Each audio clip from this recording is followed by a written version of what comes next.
just let's start with climate change and the impacts of climate change. Your work in the Arctic, what sort of impacts are you already seeing in the Arctic of climate change, and what sort of ripple effects are you seeing from that impact through the rest of the world?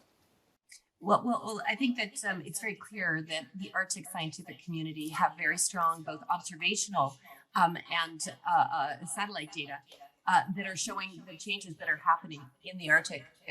Is warming four times faster, and we've got crises happening on the ice sheet in Greenland, and also on the land with permafrost. So the Arctic is in crisis and is in itself a climate vulnerable region. But the changes that is happening to the Arctic are driving risks throughout the rest of the world and really ramping up those impacts, like the Pakistan floods that you mentioned, the Nigerian floods that are happening right now, and beyond. So what happens in the Arctic doesn't stay there. It goes to the rest of the world and is really creating a lot of impacts for people and economies. And when we talk about climate justice, can you tell us just a little bit about from your work and your sustainability work, which poorer countries, shall we say, do you see as being most at risk from climate change? Yeah, great. So I'm a social scientist. So what I do is I take the natural science data on Arctic change and climate change more generally, and I bring it into those discussions of risk. And climate justice and injustice is really one of the most important discussions. We can see countries like the Philippines, which have a fraction of 1% of global emissions today, but are incredibly vulnerable to the impacts. We see the same with Pakistan, Nigeria, large parts of the African continent, the Caribbean, low-lying states, so the island states throughout the world and beyond. And the Arctic itself, communities that live there have had only a tiny impact on global emissions, but are clearly suffering now. And so before we get on to talking about COP and what we expect from COP, how would you describe the progress made to date on this climate justice issue? I mean, obviously, as I said at the beginning, climate, when you boil down to it, all of it is about climate justice, but this sort of very specific issue about getting money to the poorer countries who can't afford adaptation. How would you describe the progress that's been made over the last 5 to 10 years on that score? No progress is how I would say it in a nutshell. I mean, it boggles the mind that we can see these impacts happening. We know from a scientific perspective they are being caused and accelerated by climate change, and the rich countries around the world are ignoring that, despite whatever commitments they may make at previous COPs. They're just not transferring those finances to those that are suffering. And the international community talks about $100 billion a year, which we're still waiting for. That's money transferred from the global north to the global south. How long do you think it's going to be before that becomes a regular payment? And B, is that enough? And if not, how much more money needs to be? Can we quantify the amount of money that we're actually talking about here? Well, I don't think we can quantify all of the money that's needed, but certainly the economic integrated assessment models that we've done on even things of losing our Arctic sea ice and permafrost thaw, which would be huge tipping points, but we're well on track to trigger those. We're talking trillions of US dollars impact over time. The issue with climate justice, of course, is not just the loss and damage right now or in the next 20 years, it's over the next 100 years, 200 years. Those communities will either still be suffering or they will have migrated, which is going to cause conflict globally. In terms of when is the 100 billion going to happen? Well, I would say it's got to start happening in Egypt, in Sharm el-Sheikh. Do I believe that's going to happen? The jury's out from my mind. I just cannot believe that we keep delaying it. On the one good side, I do see coming from Glasgow COP26, a loss and damage back on the agenda in a significant way. And that's thanks to a lot of different actors and the Climate Vulnerable Forum, certainly, which is a very, I think, inspirational group of 55 climate vulnerable countries around the world, has been massively pushing that. Certainly Bangladesh was the chair last year. And I think, Bangladesh, Ghana, and others are pushing very strong in Egypt as well.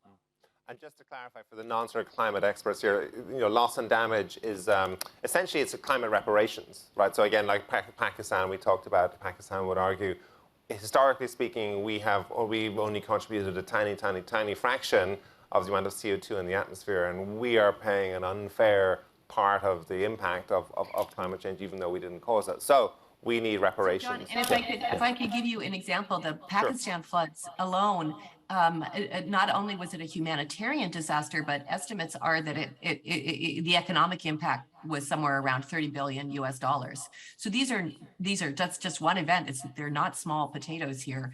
And for countries that are already struggling with poverty alleviation, food and water security, adding in these kind of costs is crippling.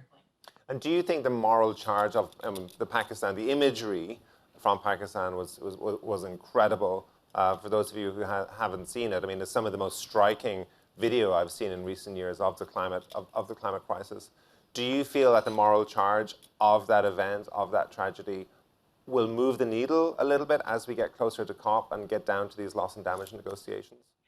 I think it helps. I think the fact that we've now got Nigeria, we also had, Hurricane Ian hit in the state of Florida, which, although the U.S. is not a climate vulnerable, undeveloped country, it certainly has massive parts of it that are poor, marginalized people that are picking up the cost within those kinds of countries. I'm not sure it's enough. I think the thing that scared me the most in Reykjavik last week was the data that I saw from the Indian delegation, where they were looking at how the Arctic, for example, was going to be threatening the Asian monsoon. And if we start to see massive changes in the monsoon, we are talking affecting billions of people in terms of fundamental food and water security. And that kind of humanitarian disaster, I don't actually know how those regions in the world would recover from that. So the question is, can people see these terrible things that are happening now as just a small example of what can happen relatively quickly? And I just don't know yet. Egypt itself, in terms of a climate vulnerable country, is incredibly vulnerable to sea level rise, and in fact is itself a victim of climate injustice. So let's hope their negotiating team pushes those buttons. But I just simply don't know. I think when we look at the elephant in the room in Europe, it is the war and the threats to energy security, and where we actually see even European countries that have been strong proponents of cutting emissions, going back to whether that's coal, or we see the rise of the discussion on fracking in the UK, that's going in the wrong direction because of short-term crises, which I understand. But all I can say is that the physics is not going to change. And if we're going to actually bend the emissions curve in half by 2030, we cannot delay it. So, the pressure is on. The climate story, there's a lot to be bleak about, there's a lot to be concerned about. But in terms of like signs of hope, signs of optimism, if you could sort of list three things where you think we are going in the right direction and do offer a glimmer of hope that we might get out of this crisis, what would you cite? Well, I would say certainly the unusual collaborations across different kinds of stakeholder groups. In particular, I find hope coming from the work that's happening with non-state actors like the mayors big, large urban cities around the world, and also some of the large multinationals. The trick is, can they work together to really deal with the hotspots around the world and build resilience and adaptive capacity and hopefully significant mitigation so that we can avoid the worst of the climate emergency. So, when we were in Glasgow, the fact that there were so many corporate leaders at the CEO level, there was a lot of investors that were pledging major dollars, major pounds of investment in the low carbon economy. That was different than previous COPs. And I think that is a sign of hope.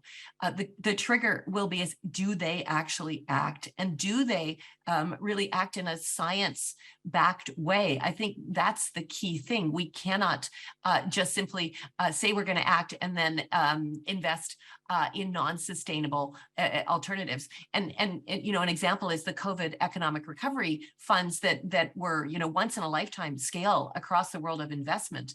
A very few percentage points, maybe 21%, was actually fueling the green economy. That's a missed opportunity, but we can start to realign those investments now. When we look in Europe and we look at the rightful need to build Ukraine back, hopefully when a peace is attained, hopefully sooner rather than later. When we brought the top climate scientists from Ukraine to Davos in May this year, her call was strongly, if you're building Ukraine back, build it back as a beacon of low carbon hope. So build it back in a low carbon way. So those voices and the fact that they're getting out there, I think is important. It's really going to be, how do we act and how do we encourage that kind of unusual collaboration? Is that all? I mean, again, this is a discussion in a panel about climate justice and climate adaptation in poorer parts of the world. Do you see that sort of unusual, different kind of collaboration? Is that happening in the developing world as well? Yeah, for example, I did a presentation on climate risk and strategic leadership to a extremely large Philippines-based headquartered company a few weeks ago. I talked to company heads all around the world, and what I show them is their risks in their own country, and you simply cannot have a good economy when your communities are going to be suffering. So I see how they're linking in with their colleagues and leaders, business leaders in the developed world, and putting pressure on them, quite frankly. And I think that is the way to go. I think the missing point, John, and how I'm ending all of my conversations with business, with science, with government, is the need for courage. We need courageous leadership. We need to dig deep and actually make those, I think, difficult decisions and do what we think is impossible. There's no way out of this. We cannot delay it. And I said that recently to the CEO of one of Europe's largest renewable companies, who at the same time was saying that, hey, we've got to get energy security in Europe. There's, it's coming in winter. People are suffering because of the war and the changes in the energy system dynamics. And I said, fair enough, but I think that the only question I have is, where are you going to make the cuts later on? You and the larger energy system, because we don't have more time. The clock is very close to midnight. That is very, very true. Well, we only have a few minutes left, but before we close, I think it'd be great if you could just give this audience maybe just a little primer on getting back to the loss and damage question. We are going into COP in a few weeks' time. It's going to be running for 2 weeks in Sharm el-Sheikh. Loss and damage is going to be a big part of it. Certainly the developing world really wants to get it under the agenda. Can you talk a little bit about sort of the fault lines, the dividing lines, and what this audience should be looking out for and what progress might look like? Well, I think that there's a few things. I mean, I think that climate injustice is spanning the gamut of different kinds of countries. So certainly, the Chinese arguments for climate injustice are out there. It has not been historically driven by Chinese emissions, but China, of course, is a huge economic powerhouse and is a big emitter country, as is India. So there are definitely fault lines within that. Both of those major emitting countries that are economic powerhouses are arguing certain ways. Then we've got the poorer developed countries that are really suffering from loss and damage and are not economic powerhouses. And that's where they have coalitions of, say, the Climate Vulnerable Forum. Everybody wants more justice, but some are arguing that gives them the right to emit more and longer, and others are saying, look, we need help in both the transition and in actually paying for the damages that we've got. At the same time, we can see how in the developed world where they commit happily or perhaps unhappily, but certainly they commit to giving $100 billion investment in the low carbon economy transition in the developing world, but they don't actually deliver on it. So talk is cheap. It's really about how are we going to move forward. I think there will be also there'll be debates about what is loss and damage. How do we know an event is related to climate change? Is it the full event? Is it part of the event? I mean, we've always had floods, we've always had hurricanes, we've always had typhoons, etc. I think the real question is how much of that is ramped up and what does that mean on the price tag? But that being said, again, we need to not just look at loss and damages. We actually need to scale up mitigation pledges and reductions and emissions. That's the key thing, because loss and damages will just climb if we don't actually get to as close as possible to a 1.5C world, which the commitments right now are just not there.